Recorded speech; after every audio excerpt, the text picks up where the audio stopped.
بسم اللہ الرحمن الرحیم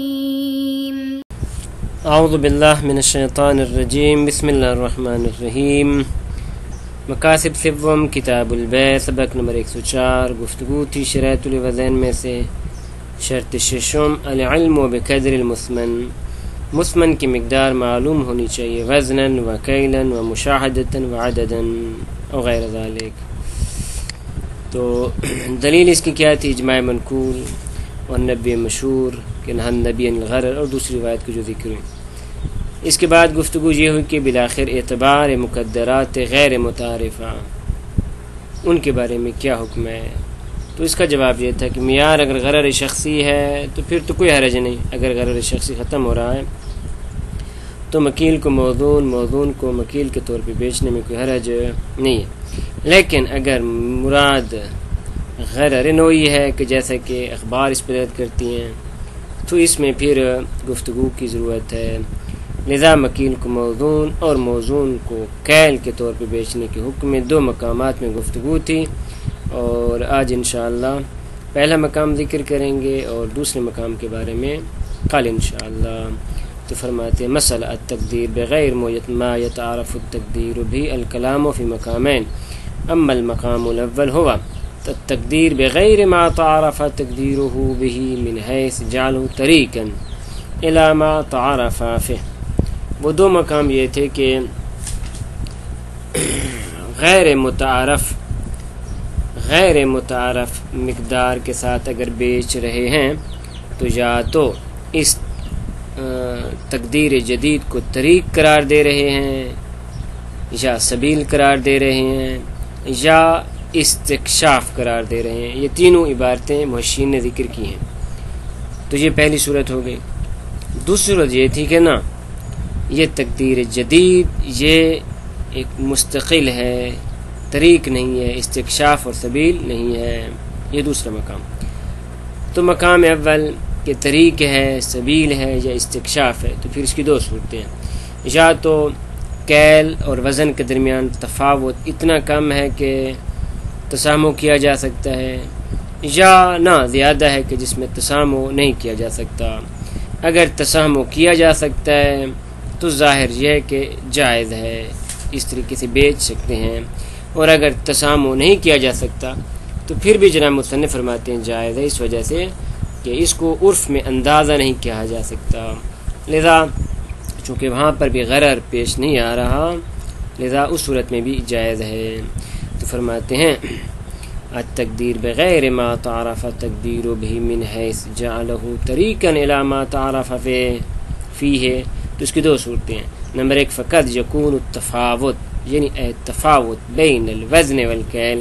یہ بعض محشین کی بات ہم نے یہاں پہ فٹ کی ہے کہ التفاوت المحتمل مما یتسامح فی عادتا عرفا، اس میں تسامح کیا جاتا ہے، پہلی صورت. نمبر دو وقد یکون مما لا یتسامح فیہ، اس میں تسامح نہیں کیا جاتا. اما الاول اگر تسامح کیا جاتا ہے تو فالظاہر جوازہ، تو ظاہر یہ کہ جائز ہے، خصوصاً مع تعثر تقدیرہ بما یتعارف فیہ، خصوصاً اس صورت میں کہ جب اس متعارف تقدیر میں مشکل ہو، متاثر ہو، تنگی ہو. مثلا کما لو لم یوجد الکیل حتی یقال به اللبن، لبن کو کیل کرنا چاہتے ہیں، اس کا پیمانہ ڈھونڈ رہے ہیں لیکن اس کا پیمانہ نہیں مل رہا، تو فوزن وزنا، تو اس کو وزن کیا گیا ایسے وزن پہ کہ جو حقیقت میں طریق اور سبیل اور استکشاف ہے کیل کی طرف.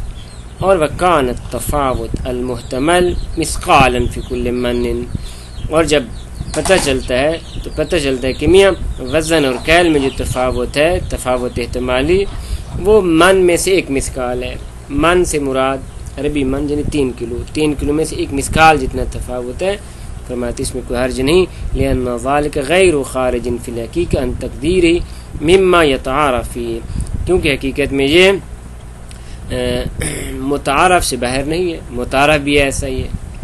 غایت ما فی الباب ان یجل التقدیر الاخر تقدیرا لیہ، ہاں زیادہ یہ کہا جا سکتا ہے کہ اس کے لیے ایک دوسری تقدیر، دوسری مقدار قرار دی گئی ہے کہ جو اس پہلی مقدار کے لیے یعنی کیل وزن کیا ہے وہ اس کیل کے لیے طریق قرار پائے. والسلام.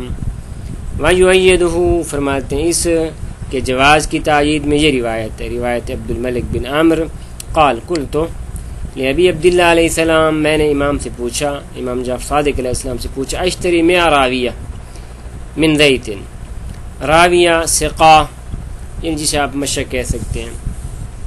فرماتے ہیں میں خریدتا ہوں زیت یعنی گھی، میں گھی کی 100 مشکیں خریدتا ہوں.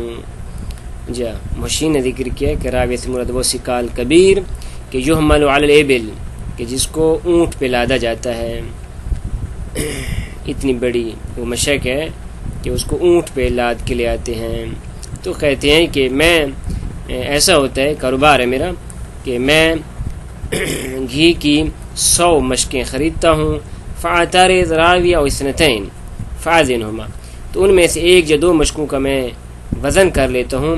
ثم آخذ الصائر ولا قدر ذلك، باقیوں کو اسے وزن کے مطابق میں لے لیتا ہوں. قال لا باس، تو امام نے فرمایا کوئی حرج نہیں ہے. تو استدل بها في التذکر على جواز بیع الموزون عند تعذر وزنه بوزن واحد من المتعدد.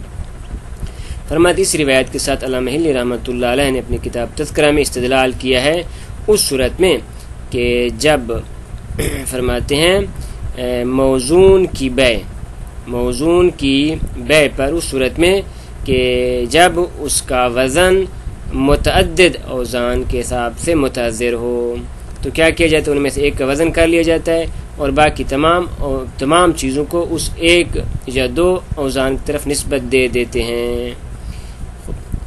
جناب نے علامہ ہلی نے تذکرہ میں یہ اس روایت سے استدلال کیا ہے. نیز وَأَرْدَفَهُ بِقَوْلِهِ، اس کے ساتھ اپنے اس قول کو ملایا ہے کہ وَلِأَنَّهُ يَحْصُلُ الْمَطْلُوبُ، کہ ایک تو یہ کہ یہ روایت موجود ہے اور اس کے علاوہ کہ جس کے تعذر کی صورت میں ہے، دوسرا یہ کہ اس سے مطلوب حاصل ہو جاتا ہے، مطلوب کے وہ علم حاصل ہو جاتا ہے، اس غرر نہیں ہے.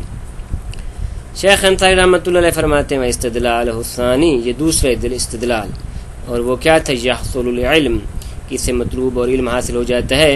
تو یہ دوسرا استدلال یدل علی عدم اختصاص الحکم بصورت التعذر، اسے پتہ چلتا ہے کہ ان کے نزدیک فرماتے ہیں یہ حکم فرماتے تعذر کی صورت کے ساتھ خاص نہیں ہے، بلکہ عمومی طور پہ چاہے تعذر ہو یا نہ ہو، اگر مطلوب حاصل ہو رہا ہے تو صحیح ہے. والتقجید بالتعذر، اور جو ابتدا میں انہوں نے تعذر کی قید لگائی ہے، لعلہ استنبط من الغالب فی مورد السؤال، یہ شاید اس بنیاد پہ ہے کہ مورد السؤال میں غالباً تعذر کی صورت میں اس سے استفادہ کیا جاتا تھا، یعنی وہ تعذر وزن میں راویہ من الزیت کہ 100 مشک کا وزن کرنا متعذر تھا. تو فرماتے ولا یخفى ان هذه الا لو سلمت، فرماتے یہ علت، کون سی علت، کہ اگر اس سے مطلوب حاصل ہو رہا ہو تو اگر اس کو تسلیم کر لیا جائے علاوہ جن اس واجب پہ کہ یکدہ فی عموم ترک الاستفصال، کہ جو ہر جاور ہے اس میں کہ امام نے وہاں پہ استفصال نہیں کیا، تفصیل نہیں پوچھی کہ آیا آپ کے لیے متعذر ہے یا متعذر نہیں ہے. عبد الملک بن عمر والی روایت میں امام نے تو نہیں پوچھا، بلکہ ٹوٹلی طور پہ امام نے کلی طور پہ فرمایا لا باس. تو فرماتے اگر اس کو تسلیم کیا جائے اور ادھر امام نے کیا تفصیل بھی بیان نہیں کی تو اس کے کیا معنی، انما یوجب الاقتصار علی موردها لو کان الحکم مخالفا لعمومات وجوب التقدیر. تو اس صورت میں اگر اس کو تسلیم کیا جائے کہ اگر یہ حکم عمومات وجوب تقدیر سے مخالفت رکھتا تو اس صورت میں صرف اس کو اسی مورد پہ اختصار کیا جاتا، در حالانکہ یہ فرماتے وجوب تقدیر کے عمومات کے ساتھ مخالفت نہیں رکھتا، لہذا کلی طور پہ اس کو قبول کیا جا سکتا ہے کہ جب بھی علم اور مطلوب حاصل ہو رہا تو صحیح ہے. کیل کو مکیل کو موزون کو مکیل کے طور پہ کوئی حرج نہیں ہے. وقد عرفت ان هذا فی الحقیقت تقدیر، جیسا کہ ابھی بیان کیا کہ یہ حقیقت میں ایک تقدیر ہے، ولیس بجزاف، اور یہ اندازہ گیری نہیں ہے. نعم ربما ينافي ذلك التقدیر المستفاد من الصحیح الآتیہ فی بیع الجوز، ہاں چہ بسا فرماتے ہیں یہ تقریر یہ منافات رکھتی ہے امام کے اس تقریر کے ساتھ کہ جو آنے والی ایک روایت سے مستفاد ہو رہی ہے فی بیع الجوز، بیع جوز میں کما سج، جیسے کہ آگے آ جائے گا روایت اس طرح کہ ایک شخص آ کے سوال کرتے کہ مولا جوز میں ان کو نہیں گن سکتا، تو آیا میں ان کا وزن کر سکتا ہوں؟ تو جناب نے فرمایا ہاں کوئی حرج نہیں، آپ اس کا وزن کر سکتے ہیں۔ تو وہاں پہ جناب نے کیا قرار دیا؟ وہاں پہ امام نے فرمایا کہ اگر متعذر ہو تب دوسری تقدیر پہ آپ جا سکتے ہیں۔ جہاں تک اس کے بعد فرماتے ہیں دوسری صورت وَأَمَّا لَوْ كَانَ التَّفَاوُتُ مِمَّا لَا يُتَسَامَى، اگر تفاوت زیادہ ہے کہ جس کا تسامو نہیں کیا جا سکتا، مثلا كَمَا لَوْ كَانَ التَّفَاوُتُ فِي الْمَنْ رُبًا، جیسا کہ مثلا 3 کلو میں سے ربع کا تفاوت ہے، تو یہ کافی سارا تفاوت ہے فی اس میں، تو فالظاہر ایضاً الجواز، فرماتے پھر بھی ظاہر یہ کہ پھر بھی جائز ہے، کیوں؟ مع البناء على ذلك المقدار المستكشف من التقدیر اذا كان ذلك التقدیر امارہ على ذلك المقدار، ہاں بشرط ہے کہ ابتدا میں جیسا کہ ہم نے بیان کیا تھا کہ یہ جو مقدار جدید ہے یہ استکشافی ہے اور امارہ ہے اس پہلی مقدار پہ، تو فرماتے ہیں پھر بھی جائز ہے، کیوں؟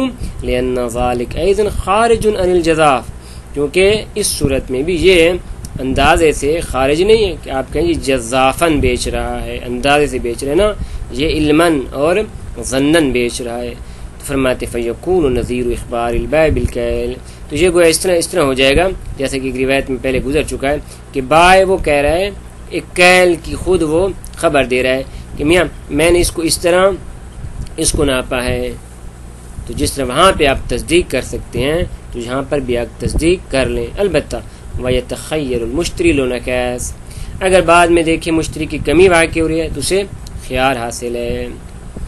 اس کے بعد فرماتے وَمَا تَقَدَّمَ مِنْ صِحِّيَّةِ الْحَلَبِ فِي أَوَّلِ الْبَابِ، اول باب میں سے حلبی میں جو ذکر ہوا تھا کہ آپ اس بائع کی تصدیق نہیں کر سکتے، تو ہم نے وہاں پہ اس کی توجیہ بیان کر دی تھی، فی اول باب من المنع عن شراء احد الادلین بکیل احدہما، کہ اگر آپ کوئی چیز خرید رہے ہیں تو ان کو احدہما یعنی متبائعین میں سے کسی ایک کے کیل کے ساتھ نہیں بیچ سکتے، تو فرماتے ہیں قد عرفت توجیہ ہونا، اس کی جو توجیہ ہم نے وہاں پہ پیش کی تھی وہ آپ جان چکے، وہ کیا تھی؟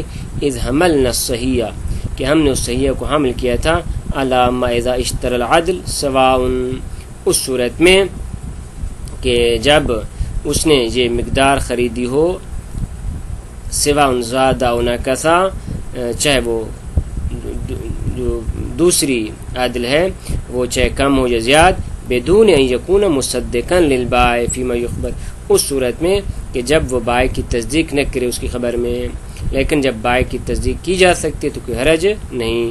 فرماتے ہیں ھذا کلہ، یہ تمام اس صورت میں تھا کہ ما جعل التقدیر الغیر المتعارف امارۃ علی المتعارف، یعنی مقام اول کہ ہم تقدیر دوم کو تقدیر اول کے لیے امارہ قرار دے رہے ہیں، سبیل قرار دے رہے ہیں، استکشاف اور طریق قرار دے رہے ہیں۔ اما مقام دوم اس کے بارے میں انشاءاللہ دوسرے درس میں بیان ہوگا، درس نمبر 105 میں۔ وصلی اللہ علی محمد و اہل بیتہ الطیبین الطاہرین۔